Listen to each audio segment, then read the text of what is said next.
আসসালামু আলাইকুম ওয়া রাহমাতুল্লাহি ওয়া বারাকাতুহু। সম্মানিত ইসলামিক পাঠশালা ইউটিউব চ্যানেলের দর্শকবৃন্দ, আল্লাহর অশেষ রহমতে আশা করি আপনারা ভালো আছেন। আজকে আমি আপনাদেরকে খুবই গুরুত্বপূর্ণ একটি দোয়া নিয়ে কথা বলবো। দোয়াটি হলো সাইয়্যিদুল ইস্তিগফার। মহানবী হযরত মুহাম্মদ সাল্লাল্লাহু আলাইহি ওয়াসাল্লাম বলেছেন, যে ব্যক্তি সকালবেলা সাইয়্যিদুল ইস্তিগফার আল্লাহর প্রতি আন্তরিক বিশ্বাস নিয়ে পাঠ করবে, সে যদি দিনের বেলা মারা যায় সে ইনশাআল্লাহ জান্নাতি হবে।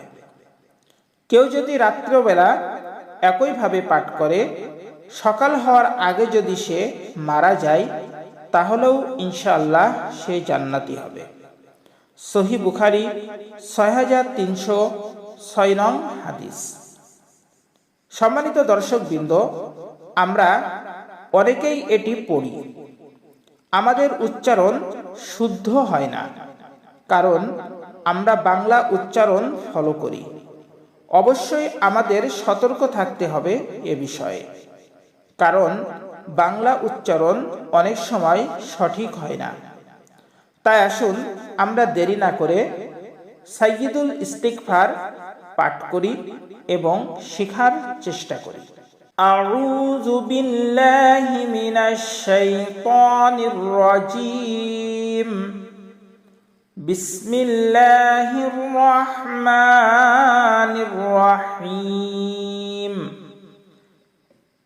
আমরা এখন সাইয়্যিদুল ইস্তিগফার পাঠ করছি। আল্লাহুম্মা আনতা রাব্বি। অনেক ক্ষেত্রে দেখা যায় আমরা পাঠ করি আল্লাহুম্মা, আসলে আল্লাহুম্মা হবে না, আল্লাহ। যখনই আল্লাহর নাম উচ্চারণ হবে তখনই আল্লাহ একটু মোটা করে আমাদের পাঠ করতে হবে এবং লামের উপরে এক আলিফ টান দিতে হবে।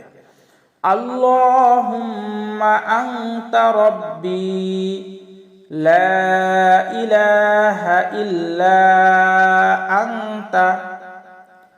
প্রথম লাতে তিন আলিফ টান হবে, এরপরে ইলাহা ইল্লা, এই ইল্লাতেও তিন আলিফ টান হবে।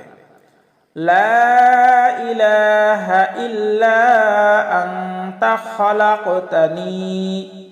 অনেক সময় দেখা যায় আমরা খালাকতানি পড়ি, আসলে খালাকতানি হবে না, হবে খলাকতানি।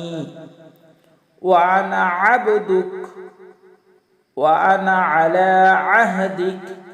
এই যে আবদুকের এখানে দেখেন আইন আছে, আইনের উচ্চারণ সবসময় হলকের মধ্যখান থেকে একটু চাপ দিয়ে উচ্চারণ করতে হয়।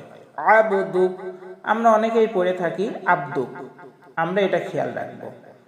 ওয়াদিক আমরা অনেকেই পড়ি ওয়াদিক, আসলে ওয়াদিক হবে না, ওয়াদিক ওয়াদিক। মাসতাতু আউযু বিকা। আমরা আউযু বিল্লাহ পড়ার ক্ষেত্রে অনেকে ভুল করে থাকি, আমরা আউযু বিল্লাহ বলি, আসলে হবে আউ। এখানে হামজা আছে, তারপরে আইন অপেশ রু। আউযু বিকা মিন শাররি মা সনাতু। এই যে মা সনাতু, সনাতুর ক্ষেত্রেও আমরা অনেকেই ভুল করি, আমরা সানাতু বলি, আসলে এটা সিন না, এখানে আছে সদ, আর সদের উচ্চারণ আমরা সিন দিয়ে কখনো না করি। মা সনাতু আবু উলাকা। আবুতে চার আলিফ টান আছে, আবু উলাকা। তাহলে আমরা পাঠ করি আউযু বিকা মিন শাররি মা সনাতু আবু উলাকা বিনি'মাতিকা আলাইয়া। দেখেন ম্যাক্সিমাম জায়গাতেই আইনের উচ্চারণ, এই জন্য আমরা সকলেই খেয়াল রাখবো হলকের মধ্যখান থেকে আমরা আইন এভাবে উচ্চারণ করব। বিনি'মাতিকা আলাইয়া। এ দেখেন এখানেও আইন, আইন, তারপরে আলাইয়া এখানেও আইন। ওয়া আবু উলাকা, এই আবুতেও দেখেন বা ওয়া পেশ বুর উপরে 4 আলিফ টান হবে। ওয়া আবু উলাকা বিজাম্বি ফাগফিরলি ফাইন্নাহু লা ইয়াগফিরুয যুনুবা ইল্লা আনতা, এই ইল্লাতেও 3 আলিফ টান হবে। তাহলে আসুন আমরা এখন মিলিয়ে পড়ি।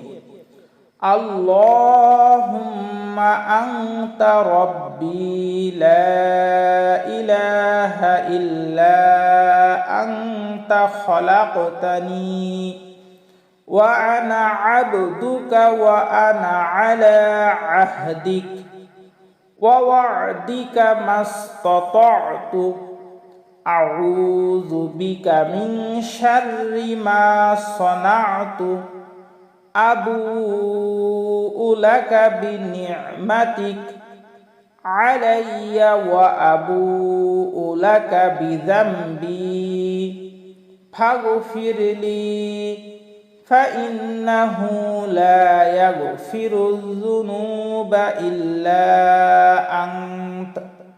আবার আমরা আনতাও বলতে পারবো। প্রিয় দর্শক, আমি আবার পাঠ করছি। আল্লাহুম্মা আনতা রাব্বি লা ইলাহা ইল্লা আনত। আমরা আনত বলে থামতে পারবো, আবার মিলিয়েও পড়তে পারবো।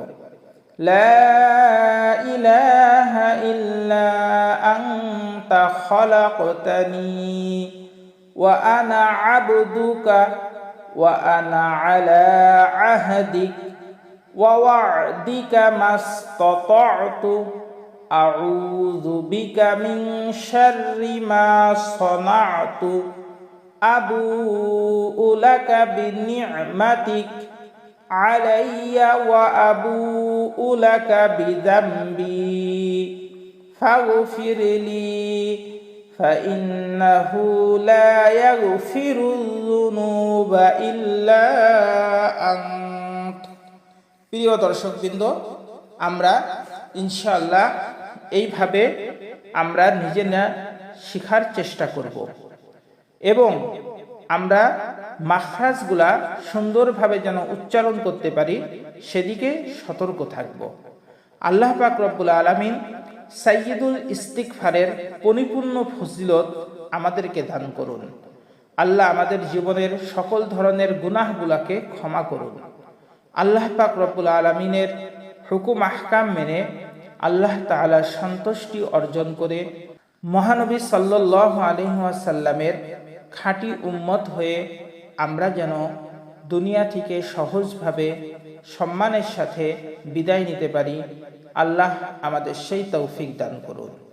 দেখা হবে আরেকটি ভিডিওতে ইনশাআল্লাহ। আপনাদের মঙ্গল ও দীর্ঘায়ু কামনা করে এখানেই শেষ করছি। আসসালামু আলাইকুম ওয়া রাহমাতুল্লাহি ওয়া বারাকাতুহু।